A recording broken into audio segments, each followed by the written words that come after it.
नमस्कार स्टूडेंट्स, स्वागत है आपका चाणक्य क्लासेस के ऑनलाइन प्लेटफॉर्म और आर चिंपा के यूट्यूब चैनल पे। तो जैसा कि अपने लास्ट क्लास में अपनों ने देखा था, रीजनल ज्योग्राफी के बारे में फर्स्ट यूनिट पे अपने जिक्र किया था।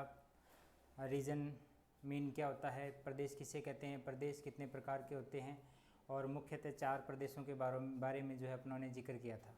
आज उसी सीक्वेंस में जो है अपने सेकंड यूनिट में आपके जो लगता है यूएसए, उसके बारे में अपने बात करेंगे। बिल्कुल शॉर्ट में 1-2 पेज में, 2 पेज में, मान लो मैक्सिमम 2 पेज में आपके जो है नोट्स, शॉर्ट नोट आपके तैयार हो जाने चाहिए। उस हिसाब से आपने तैयारी करनी, ठीक है। तो देखिए, अपने यूएसए के बारे में पढ़ेंगे। जैसा कि मैंने कल लास्ट क्लास में भी आपको बताया था कि किसी भी रीजन को जब अपने पढ़ते हैं, चाहे अपने यूएसए पढ़ें या अपने चाइना पढ़ें या अपने बांग्लादेश पढ़ें, तो इनके बारे में जो रीजनल स्टडी का मतलब ये है कि इनके बारे में अपने को सारी चीज़ें देखनी है ना। कि यूएसए जो है उसकी स्थिति और विस्तार, यानी लोकेशन और एक्सटेंशन कितना है, वहाँ की क्लाइमेट किस टाइप की है, वहाँ की सॉइल्स जो है वो किस टाइप की है, वहाँ पे जो है एग्रीकल्चर कौन से टाइप की होती है, वहाँ मिनरल्स कौन से हैं, इंडस्ट्रियल डेवलपमेंट कैसा है। तो यानी इसका मतलब आपको पर्टिकुलर एक नाम दे दिया, तो इसका मतलब उसकी आपको रीजनल स्टडी करनी है, उसका प्रादेशिक अध्ययन आपने करना है, ठीक है। हालांकि ये जो सिलेबस है आपके, चाइना की रीजनल स्टडी होगी, यूएसए की होगी, बांग्लादेश की होगी, ब्राज़ील की होगी, अर्जेंटीना की होगी, ठीक है, श्रीलंका की होगी। तो इनमें हालांकि आगे कोई ऐसी विशेष कोई चीज़ काम आने वाली है नहीं सिलेबस में आपकी, लेकिन फिर भी आपको पढ़ना है पर्टिकुलर एक डिग्री करने के लिए। तो उसमें अपने जो है इनको थोड़ा सा शॉर्ट में देखेंगे भी किस तरीके से इनको याद किया जाए, किस तरीके से अपने को जो है पेपर उसको अटैम्प्ट करना है, ठीक है। तो उस पर अपने बात करेंगे। हालांकि वैसे कोई काम की चीज़ नहीं है, क्योंकि अब अपने अगर कोई भारत वाला चीज़ रीजनल स्टडी यूएसए वाले लोग कभी नहीं करते। भारत की या आप राजस्थान की रीजनल स्टडी यूएसए वाले या फिर ब्रिटेन वाले या चाइना या फ्रांस, इटली, कोई भी देश नहीं करता, लेकिन अपने करते हैं। अपने उनके छोटे छोटे जो एरिया हैं, छोटे छोटे रीजन हैं, उनके बारे में भी पढ़ते हैं। और अपने जो पल्लू, धन्ना सर, दनिया सर, ये यहाँ इसकी स्टडी कोई नहीं करता, लेकिन अपनी मजबूरी है कि सिलेबस में दे रखा है तो अपने को पढ़ना पड़ेगा।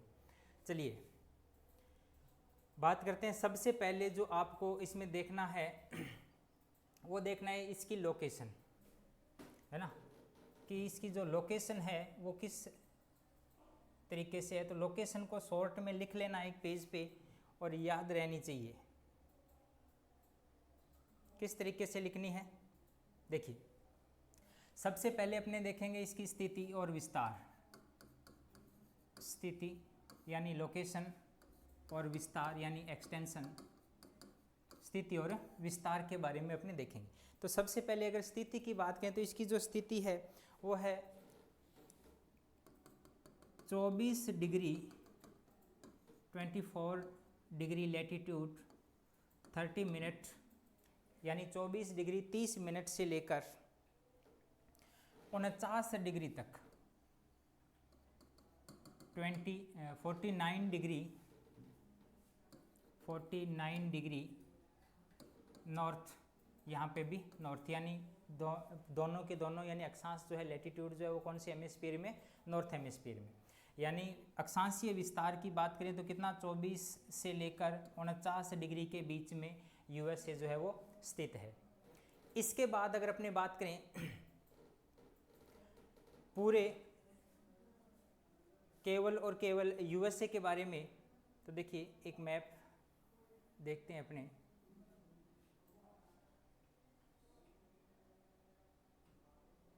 चलो इसी पे देख लेते हैं।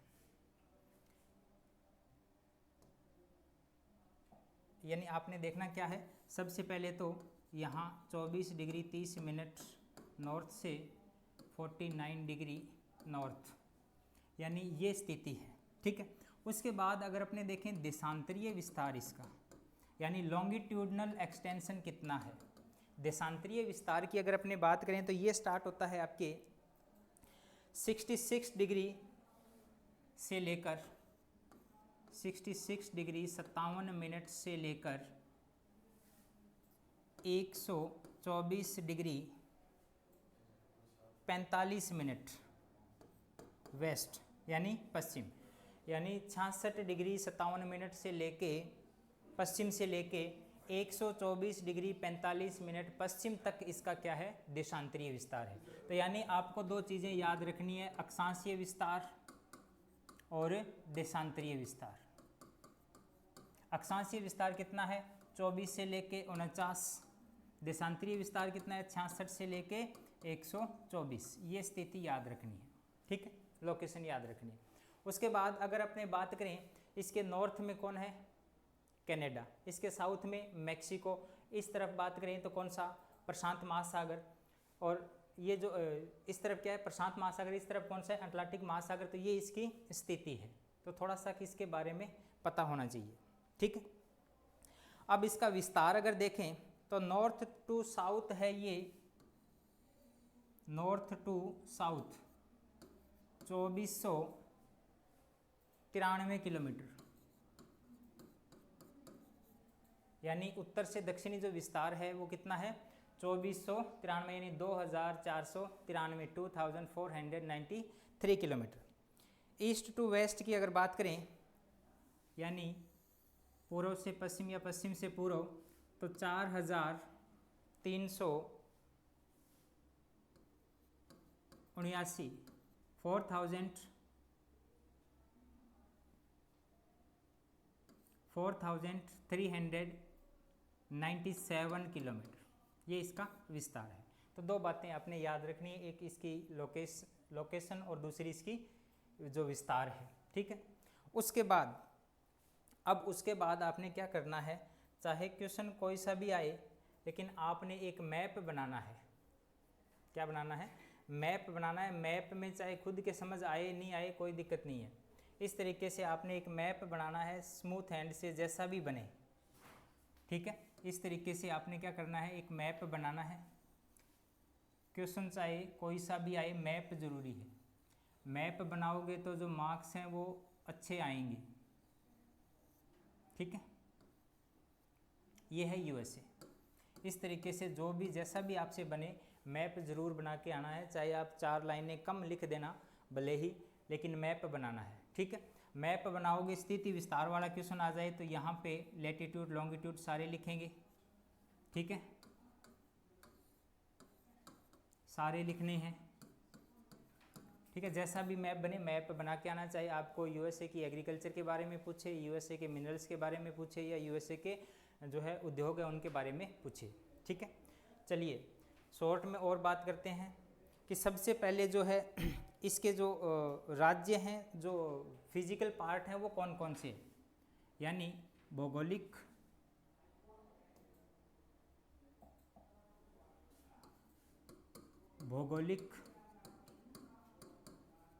प्रदेश,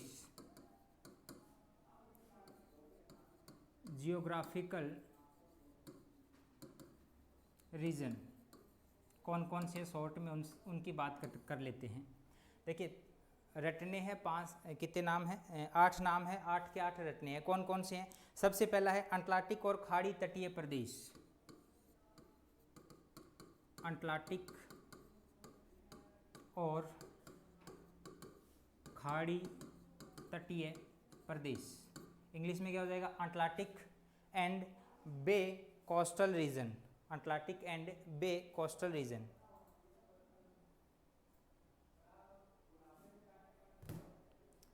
सेकंड है अपलेशियन पर्वतीय प्रदेश, सेकंड कौन सा है, अपलेशियन पर्वतीय प्रदेश, ठीक है। शायद ये नोट्स में अपने लिखा हुआ भी है, देखता हूँ लिखा हुआ है क्या, टाइम ज़्यादा लगेगा तो अपने लिखा हुआ मिल जाएगा। हाँ ये रहा, ये देखो, ये नाम जो है वो अपने स्क्रीनशॉट ले लेना, इनके नाम याद करने हैं। पहला जो रीजन है, पहला जो प्रदेश है वो कौन सा है, अटलांटिक और खाड़ी तटीय प्रदेश, Atlantic and gulf coastal territories या रीजन। दूसरा है अपलेशियन पर्वतीय प्रदेश, अपलेशियन माउंटेन टेरिटरीज। तीसरा है पर्वत पदीय या पिडमोंट बोलते हैं इसको, पिडमोंट रीजन प्रदेश, माउंटेन पिडमोंट टेरिटरीज। चौथा है मध्यवर्ती उच्च प्रदेश, इंटरमीडिएट हाईलैंड। पांचवा है मध्यवर्ती मैदान, इंटरमीडिएट प्लेन्स। छठा है रॉकी पर्वतीय प्रदेश, रॉकी माउंटेन्स रीजन। सातवां है अंतर पर्वतीय बेसिन एंड पठार,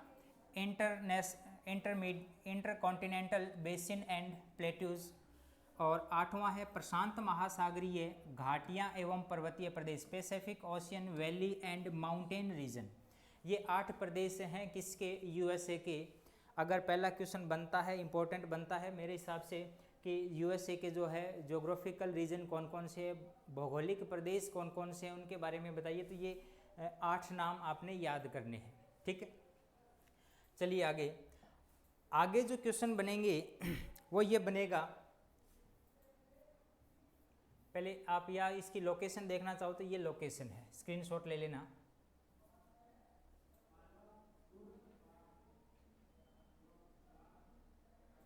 ये ठीक है, लोकेशन में देखिए कौन सी चीज़ कहाँ पे है।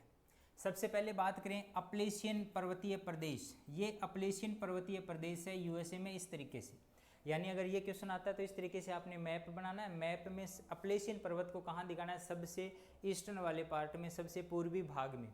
अपलेशियन पर्वत की तुलना जो है अपने अरावली से की जाती है, क्योंकि ये प्राचीन वलित पर्वत श्रृंखला है। कौन सी है, प्राचीन, ओल्ड फोल्डेड माउंटेन रेंज है, जिसको कंपेयर किया जाता है किससे, अरावली से, ठीक है। उसके बाद इस तरफ आएँ तो यहाँ पे ये आपको इस तरीके से फिंगर लेक्स दिखाई दे रही है। लेक्स हैं, ये ग्रुप हैं, ग्रेट लेक्स बोलते हैं इनको। किस नाम से जानते हैं, Great Lakes of USA, Great Lakes of USA, USA. ये इंपॉर्टेंट है, छोटा क्वेश्चन मेरे हिसाब से आएगा कि ग्रेट लेक्स के बारे में लिखिए, मीडियम क्वेश्चन आ सकता है। 5 झीलों का एक समूह है जिसको क्या बोलते हैं, ग्रेट लेक्स। 5 झीलों के नाम भी याद होने चाहिए। नाम के लिए मैं आपको बताता हूँ, होम्स याद करना। क्या याद करना है, होम्स, यानी घर की जो स्पेलिंग है HOMES, होम्स याद करना है। ये 5 की 5 झीलें हैं, 5 की 5 लेक है। कौन कौन सी, H से हो जाएगा ह्यूरॉन, क्या हो जाएगा, ह्यूरॉन। O से हो जाएगा ऑन्टेरियो, ऑन्टेरियो। M से हो जाएगा मिशिगन, क्या हो जाएगा, मिशिगन।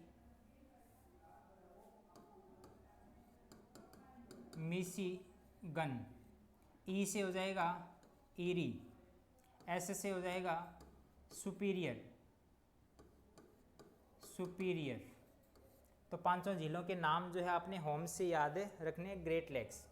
क्योंकि ग्रेट लेक्स के नाम जो है वो बार बार आएंगे। जब आप खनिज पढ़ते हो, इसके आपने पढ़ा होगा, खनिज पढ़ते हो तब भी ह्यूरॉन, मिशिगन और इसका ईरी का नाम आता है। जब आप उद्योगों का पढ़ते हो, उद्योगों का विकास पढ़ते हो, इंडस्ट्रियल डेवलपमेंट पढ़ते हो, तो तब इनका नाम आता है, ठीक है। ड्रेनेज पैटर्न पढ़ते हैं अपने यूएसए का, अपवा तंत्र पढ़ते हैं, तब भी इनका नाम आता है, तो ये याद रखना, ठीक है। उसके बाद देखिए थोड़ा सा इस तरफ आए तो बीच वाला जो प्लेटू रीजन जो हम लिख के आए हैं, प्लेटू, ये gulf, Atlantic gulf and coastal region. ये देखिए यहाँ पे अगर आपको दिखाई दे रहा हो तो ये देखो क्या लिखा है, Atlantic and gulf coastal region, ये भौगोलिक प्रदेश है।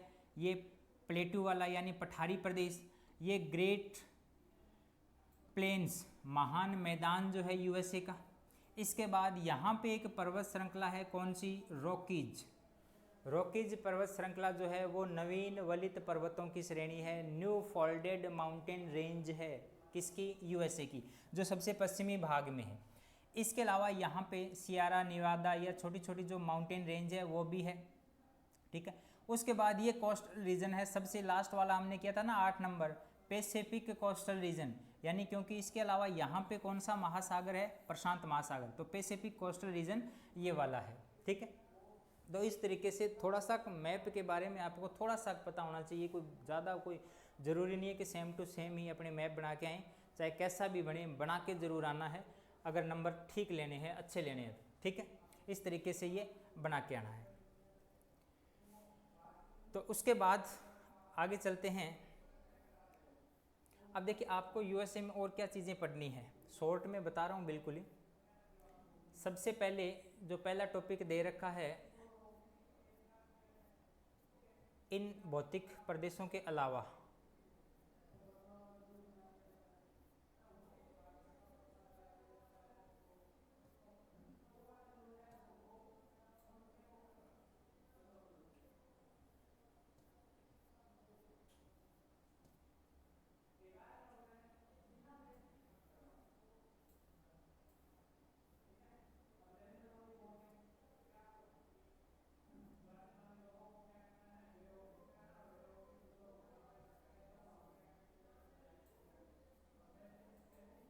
पहला जो है यहाँ पे आपका टॉपिक है क्लाइमेट, यूएसए की क्लाइमेट किस प्रकार की। तो अब देखिए मैं आपको बताता हूँ कि जब आप यूएसए पढ़ोगे, जब आप चाइना पढ़ोगे, तो इनके अक्षांश और देशांतर अगर आपको याद है ना, थोड़ा सा का आइडिया है, तो आप क्लाइमेट के बारे में आसानी से लिख सकते हो। कैसे लिखना है, देखिए सबसे पहले अगर क्लाइमेट की बात करें, इस तरीके से ये अपना ग्लोब है, ग्लोब में अपने क्या देखते हैं कि ये 0 डिग्री यानी भूमध्य रेखा, इससे 30 डिग्री उत्तरी अक्षांश और 30 डिग्री दक्षिणी अक्षांश की अगर अपने बात करें, तो यहाँ 23.5 डिग्री उत्तरी अक्षांश, ये 23.5 डिग्री दक्षिणी अक्षांश, इनके बीच का जो क्षेत्र है इसको बोलते हैं ट्रॉपिकल जोन। कौन सा क्लाइमेट जोन बोलते हैं इसको? ट्रॉपिकल क्लाइमेट जोन, यानी उष्ण कटिबंध। क्या बोलते हैं हिंदी में? उष्ण कटिबंध। अब थोड़ा सा आगे और बात करें, 23.5 से लेके 66.5 के बीच में अगर अपने बात करें, यहाँ पे 23.5 से 66.5, इधर भी 66.5, 23.5 से 66.5, इसको बोलते हैं टेम्परेट जोन। क्या बोलते हैं? टेम्परेट जोन, शीतोष्ण कटिबंध। क्या बोलते हैं? शीतोष्ण कटिबंध। इसके बाद 66.5 से 90 डिग्री इधर, 66.5 से 90 इधर, इसको बोलते हैं शीत कटिबंध, या इंग्लिश में इसको बोलते हैं कोल्ड जोन। तो अब आपको मोटा मोटा आइडिया ये होना चाहिए कि अगर किसी देश का अक्षांशीय विस्तार जो है वो अगर आपको आइडिया है, थोड़ा सा पता है, तो आप बता सकते हो कि वहाँ की जलवायु जो है वो किस प्रकार की है। तो अब एग्जाम्पल के लिए यूएसए की बात करें, तो यूएसए का अक्षांशीय विस्तार हमने देखा था 24 से लेके 49 के बीच में था। इसका मतलब ये पूरा क्षेत्र किस जोन में आ रहा है? ये 24 डिग्री अक्षांश से लेके 49 के बीच में, तो यहाँ देखिए 24 से लेके 66 के बीच में आएगा 49, तो इसका मतलब यहाँ की जलवायु किस टाइप की होनी चाहिए? शीतोष्ण प्रकार की होनी चाहिए। अब शीतोष्ण की अगर अपने बात करें, तो शीतोष्ण का मतलब होता है कि ना बहुत ज़्यादा टेम्परेचर रहता है, ना ही बहुत कम रहता है, यानी बहुत ज़्यादा भी टेम्परेचर नहीं है और बहुत कम भी नहीं है, इसका मतलब शीतोष्ण कटिबंध है। अगर तापमान ज़्यादा है इक्वेटर के आसपास यानी भूमध्य रेखा के आसपास, वर्षा भी ज़्यादा होती है, तो इसका मतलब वो कौन सा क्लाइमेट होगी? उष्ण प्रकार की क्लाइमेट होगी, उष्ण प्रकार की क्लाइमेट होगी। उसके अलावा अगर अपने बात करें 66.5 से 90 के बीच में, तो आपको पता होना चाहिए शीत कटिबंध में आता है, तो इसका मतलब यहाँ तापमान काफ़ी कम रहता है। तापमान क्या है? काफ़ी कम रहता है। तो ये पर्पज़ था आपको अक्षांश बताने का, कि अगर आपको अक्षांशों का पता है तो अब आपको चाहे क्लाइमेट में कुछ भी याद नहीं है, लेकिन अगर आपको अक्षांशों का पता है तो आप इसमें बहुत कुछ लिख सकते हो कि इसमें तापमान जो है वो लगभग इतना रहता होगा। ठीक है, ये कंडीशन हो सकती है। हालांकि कुछ और भी चीज़ें होती है इनके अलावा, अक्षांशों के अलावा जलवायु को प्रभावित करने वाले कई सारे तत्व होते हैं। जैसे मान लो एक तो स्थिति, कि जिस एरिया की आप जलवायु की अगर आप बात करें तो वहाँ की स्थिति क्या है। स्थिति का मतलब ये हो गया कि उसके आसपास महासागरीय भाग है या धरातलीय भागों से घिरा हुआ है। ठीक है, तो स्थिति कहाँ पे है।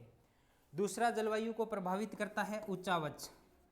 क्या चीज़ प्रभावित करती है? उच्चावच, यानी वो भाग पर्वतीय है या पठारी है या मैदानी है या घाटी वाला है या कोस्टल रीजन है, किस प्रकार का उच्चावच है, उससे भी जलवायु क्या होती है?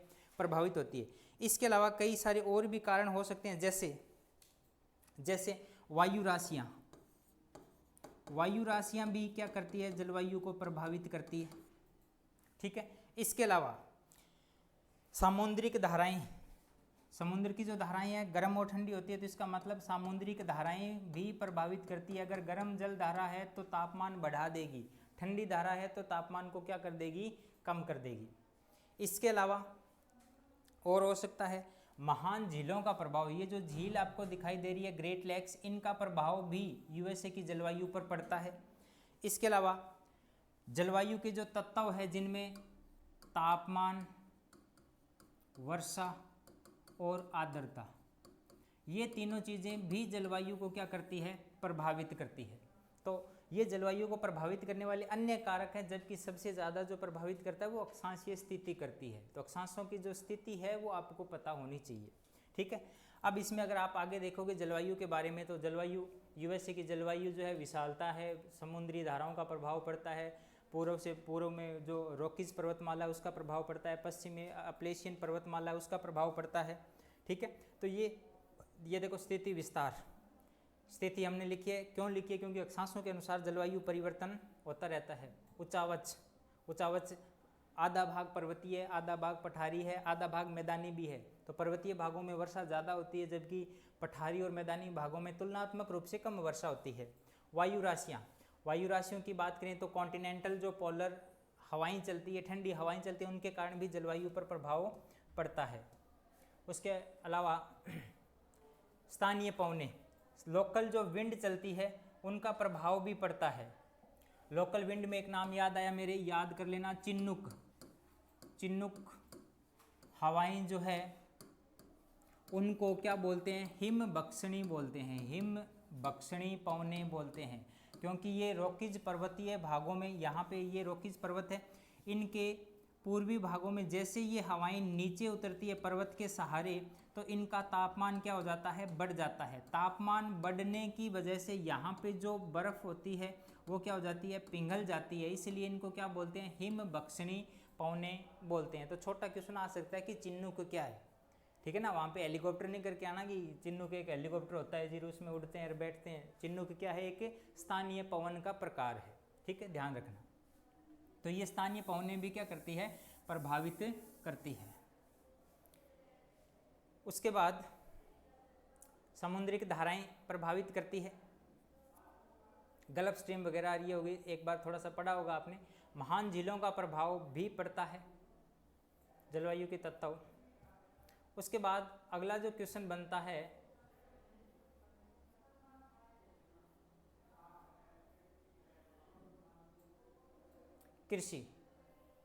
कृषि के बारे में आपने दो चीज़ें ढंग से पढ़ के जानी है।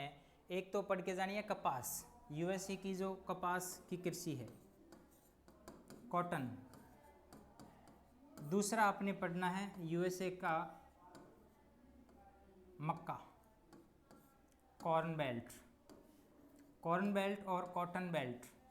बेल्ट का मतलब ये हो गया कि उस एक पर्टिकुलर एरिया में एक ही जैसी कृषि होती है, या उस पर्टिकुलर एक पट्टी में अधिक उत्पादन के कारण उसको क्या बोलते हैं? बेल्ट बोलते हैं। तो यूएसए का जो कॉटन बेल्ट है और यूएसए का जो कॉर्न बेल्ट है वो पूरे विश्व भर में प्रसिद्ध है। जैसे अपने हनुमानगढ़ वाले एरिया को बोलते हैं ना राइस बेल्ट, क्या बोलते हैं? राइस बेल्ट, क्योंकि राइस एक पर्टिकुलर नाली वाला जो एरिया है, घग्गर नदी वाला जो एरिया, पर्टिकुलर राइस का प्रोडक्शन ज़्यादा होता है तो उसको राइस बेल्ट बोलते हैं। तो उसी तरीके से यहाँ पे जो है कपास बेल्ट और कॉर्न बेल्ट जो है वो काफ़ी जो है विश्व में फेमस है। अब मान लो कि आपने कपास के बारे में कुछ नहीं पढ़ा, आपको नहीं पता कि कपास में क्या लिखें, 2 पेज लिखने हैं, तो क्या लिखना है? सबसे पहले तो आप लिख सकते हो कपास की कृषि के लिए आवश्यक दशाएं। अब आवश्यक दशाओं में आपको थोड़ा सा आइडिया ये भी होना चाहिए कि कपास जो है वो उष्णकटिबंधीय पौधा है। उष्णकटिबंध का मतलब ये गर्मी में ज़्यादा होता है, गर्मी में पैदावार होती है, मतलब अपने यहाँ पे खरीफ के दौरान कपास होती है। तो इसके लिए तापमान कितना चाहिए, सिंचाई कितनी चाहिए, मिट्टी किस प्रकार की होनी चाहिए? सबको पता है काली मिट्टी है ना, जिसको कपास मिट्टी भी बोलते हैं। तो काली मिट्टी में सबसे ज़्यादा उत्पादन होता है।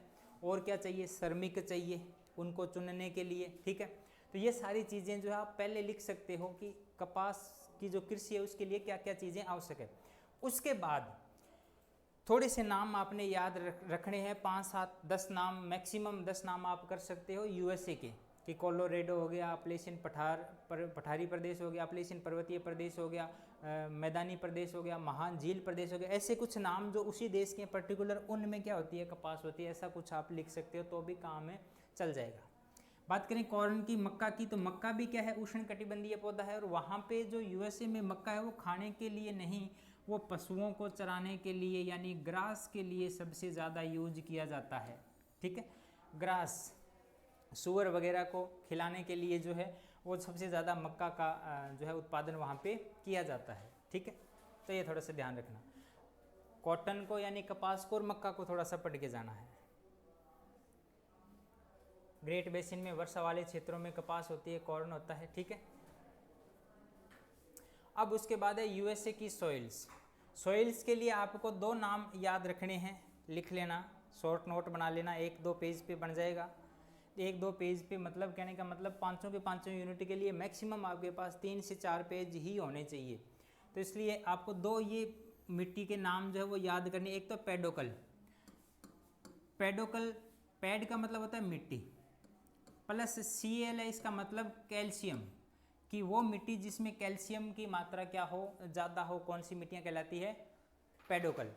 दूसरा नाम दे रखा है pad plus Al, pad plus Al plus Fer, यानी वो मिट्टियाँ जिनमें एल्यूमिनियम और फेरियस यानी लोहा, एल्यूमिनियम और लोहे की मात्रा ज़्यादा हो उनको क्या बोलते हैं, पेडाल्फर।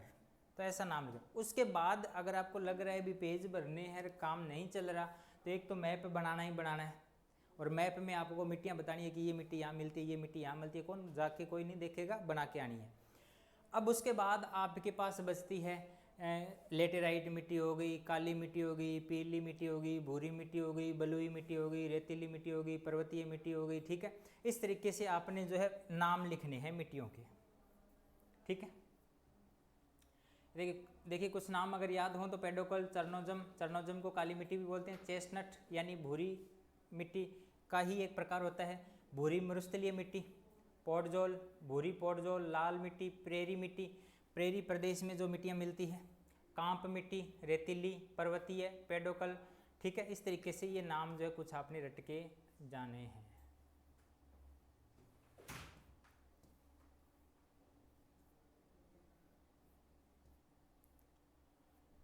उसके बाद आपका जो टॉपिक है वो है प्राकृतिक वनस्पति।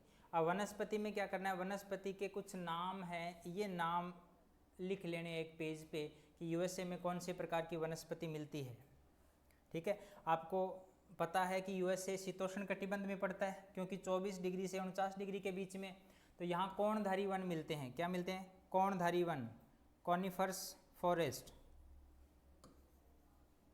कॉनिफर्स फॉरेस्ट, ठीक है, कॉनिफर्स फॉरेस्ट, कोणधारी वन, चौड़ी पत्ती वाले पर्णपाती वन, उष्ण सदाबहार वन, शीतोष्ण शुष्क सदाबहार वन, अंतर पर्वतीय झाड़ियाँ, पर्वतीय वनस्पति, प्रेरी घास के मैदान, प्रेरी घास के मैदान, दलदल युक्त वन और मरुस्थलीय वनस्पति, ठीक है। ये वनों के कुछ प्रकार हैं, ये आपने जो है वो पढ़ के जाने हैं। एक बार स्क्रीनशॉट लेना चाहो तो ले लो।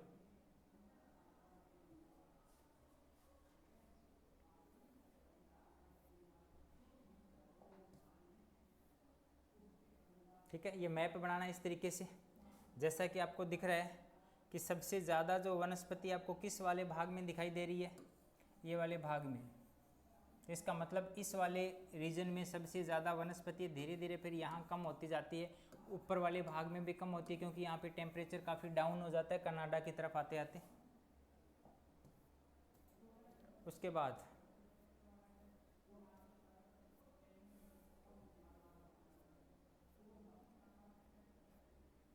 मरुस्थलीय जो वनस्पति है उसको क्या बोलते हैं, जीरोफाइटस बोलते हैं। क्या बोलते हैं, जीरोफाइटस। याद रखना, मरुस्थलीय वनस्पति को क्या बोलते हैं, हिंदी में बोलते हैं मरुदभिद प्रकार की वनस्पति, मरुदभिद प्रकार की वनस्पति, जीरोफाइटस, जीरोफाइटस बोलते हैं इसको, मरुदभिद प्रकार की वनस्पति, क्योंकि ये क्या होती है, कंटीली झाड़ियाँ वगैरह होती है। चलिए,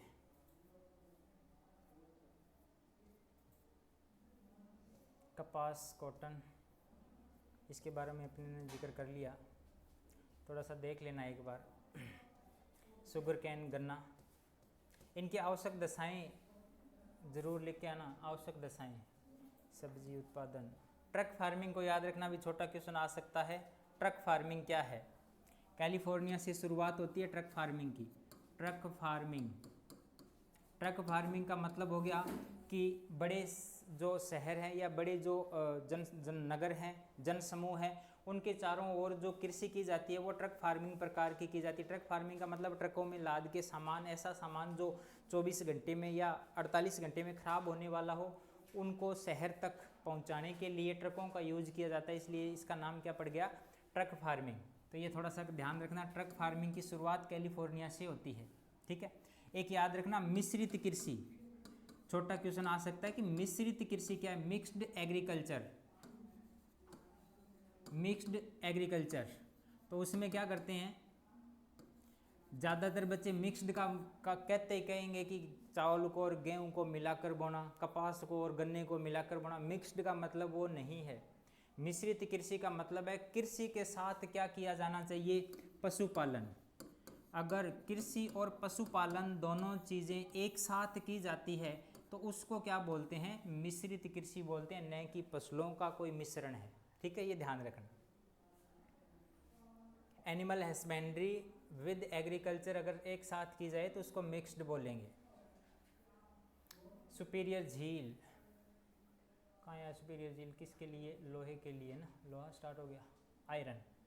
देखिए आयरन के बारे में बताता हूँ। लोहे के प्रकार याद रखना, एक तो सबसे पहले लोहे के प्रकार MHLS, मैग्नेटाइट, हेमेटाइट, लिमोनाइट और सिडेराइट। याद रखना ये किसके प्रकार हैं, लोहे के प्रकार हैं। और ज़्यादातर के क्या होती है, चक्री चढ़ती है, वो लोहा और कोयला दोनों मिक्स कर देते हैं। लोहा और कोयला क्या कर देते हैं, मिक्स कर देते हैं। तो ध्यान रखना ये कोयले के प्रकार हैं। MHLS लोहे के प्रकार है, मैग्नेटाइट, हेमेटाइट, लिमोनाइट, सिडेराइट। कोयले के प्रकार कौन से हैं, एंथ्रेसाइट, बिटुमिन, लिग्नाइट और पीट। ध्यान रखना दोनों चीज़ें अलग अलग है। आपको ऊर्जा खनिज के बारे में अगर पूछ रहा है तो कोयले का जिक्र आना चाहिए, चारों प्रकार आपने लिखने हैं। ठीक है, मैग्नेटाइट सबसे उच्च क्वालिटी का लोहा होता है, हेमेटाइट उससे थोड़ी सी लो क्वालिटी, लिमोनाइट उससे थोड़ी लो क्वालिटी और सिडेराइट सबसे लो क्वालिटी। पिग आयरन बोलते हैं इसको, कच्चा लोहा बोलते हैं। ठीक है, एंथ्रेसाइट सबसे उच्च क्वालिटी का कोयला, बिटुमिन थोड़ा मध्यम, लिग्नाइट उससे थोड़ी कम क्वालिटी, पिट सबसे घटिया कोयला या कोयले बनने की जो पहली स्टेज है वो है। तो याद रखना कोयला और लोहे के प्रकार अलग अलग रखना। सबसे ज़्यादा अगर लोहे के बारे में आपसे पूछे तो ग्रेट लेक्स वाला जो एरिया है, सुपीरियर झील वाला जो क्षेत्र है, उसमें लोहे का उत्पादन सबसे ज़्यादा होता है USA में। एरिजोना, ये नाम याद कर लेना भाई स्टेट के। अमेरिका के 2-4 नाम, वेनेडियम, मैग्नीज के बारे में, तांबा के बारे में। तांबा के बारे में थोड़ा सा बता दूं, तांबा जो है USA में भुट्टे की खान से निकाला जाता है। तांबा, कॉपर का जो प्रोडक्शन है वो कहाँ से होता है, भुट्टे की खान। कौन सी खान, भुट्टे की खान। भुट्टे की खान जो है वो प्रसिद्ध है तांबा के लिए। ठीक है,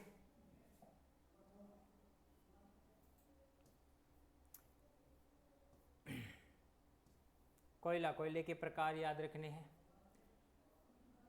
कहाँ पे कौन सा मिलता है, स्टेट आगे पीछे हो जाए तो कोई बात नहीं है, लेकिन स्टेटों के नाम थोड़े से याद रखना। जैसे मोंटाना हो गया, व्यूमिंग हो गया, कोलोराडो हो गया, न्यू मैक्सिको हो गया। इस तरीके से नाम जो है वो याद रखने हैं।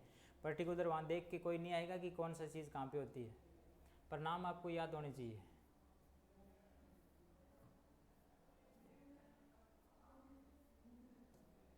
पेट्रोलियम, प्राकृतिक गैस और कोयला। पेट्रोलियम के बारे में भी थोड़ा सा देखना। पेट्रोलियम को पहले किस नाम से जाना जाता था, सेनेका ऑयल।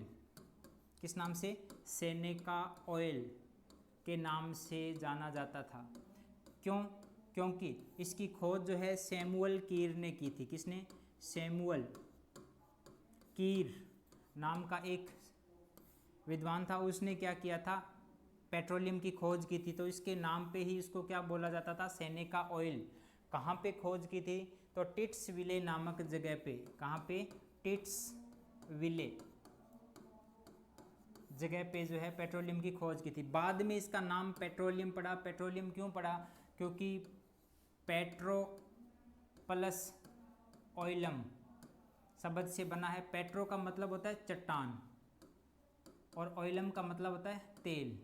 तो चट्टानों से निकलने वाला तेल होने के कारण इसको किस नाम से जाना जाता है, पेट्रोलियम के नाम से जाना जाता है। थोड़ा सा 2 नंबर वाला क्वेश्चन कहीं आ सकता है। हाँ, एक ये देखो छोटा क्वेश्चन यहाँ से भी एक आ सकता है। पिट्सबर्ग, पिट्सबर्ग को बोलते हैं जंग का कटोरा।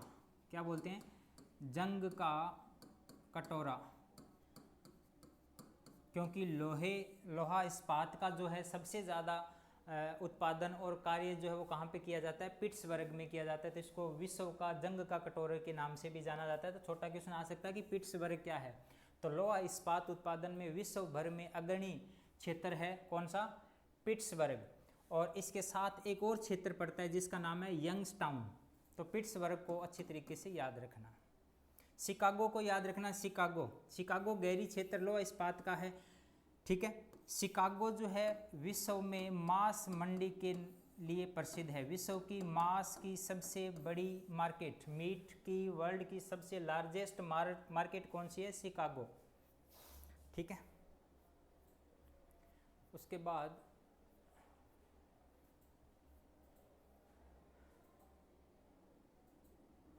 ये नाम लिख लेना, यूएसए लिख के एक जगह पे कहीं पे पेज पे, वाशिंगटन, टेकोमा, फ्रांसिस, कैलिफोर्निया, फोटोन, ऐसे कोई 5-7 नाम याद आपने रखने हैं। ये आ गया जी सूती वस्त्र उद्योग। यूएसए का जो सूती वस्त्र उद्योग है उसके लिए सबसे पहले तो आपने उनके लिए आवश्यक दशाओं के बारे में आप लिख सकते हो कि सूती वस्त्र उद्योग के लिए आवश्यक दशाएं कौन कौन सी हैं, यानी कंडीशंस कौन कौन सी है। तो सूती वस्त्र के लिए आवश्यक दशाएं, बहुत सारी दशाएं आप लिख सकते हो। कैसे? सबसे पहले तो कच्चा माल होना चाहिए।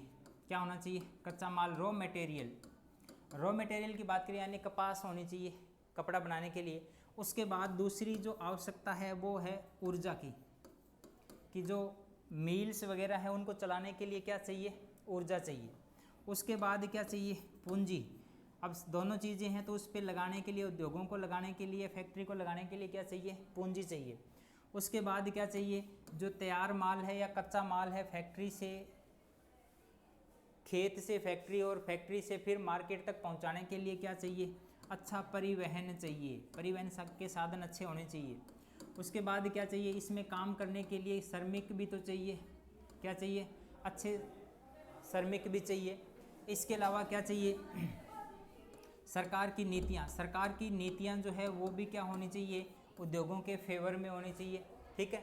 इसके अलावा सूती वस्त्र के लिए जो इम्पोर्टेंट है वो जलवायु भी है। क्या है? जलवायु। क्योंकि सूती वस्त्र उद्योग जो है वो शीतोष्ण कटिबंध में ही ज़्यादा डेवलप्ड हो सकता है।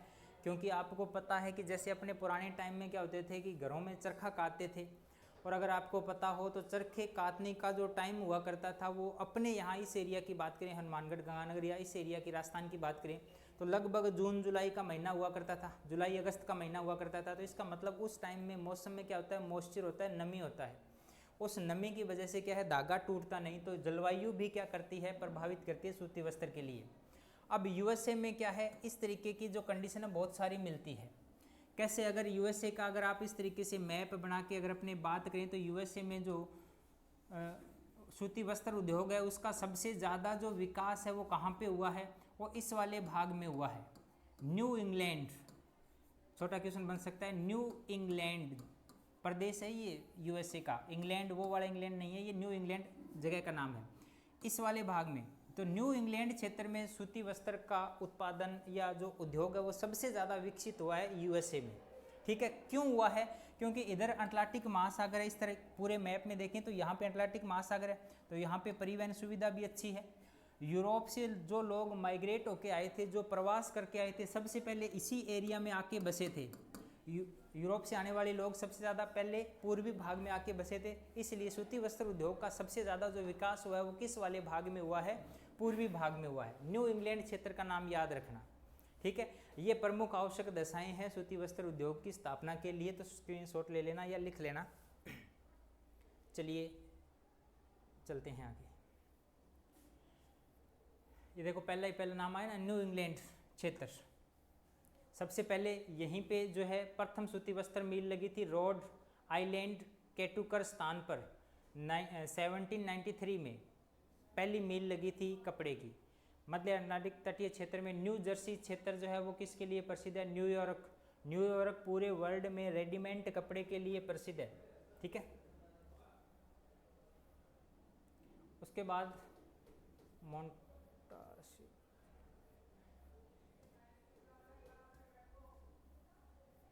पिट्सबर्ग कहाँ पे आ गया, क्यों आ गया? देखो ड्रेटाइट का नाम याद रखना, छोटा क्वेश्चन आ सकता है। ड्रेटाइट क्या है? ड्रेटाइट डेट्रायट क्या है? ये मोटर गाड़ी उद्योग है। क्या है? मोटर गाड़ी, यानी फोर्ड कंपनी वगैरह जो है ना इनकी गाड़ियां बनती है कहाँ पे? डेट्रायट में। मोटर गाड़ी उद्योग के लिए प्रसिद्ध है डेट्रायट।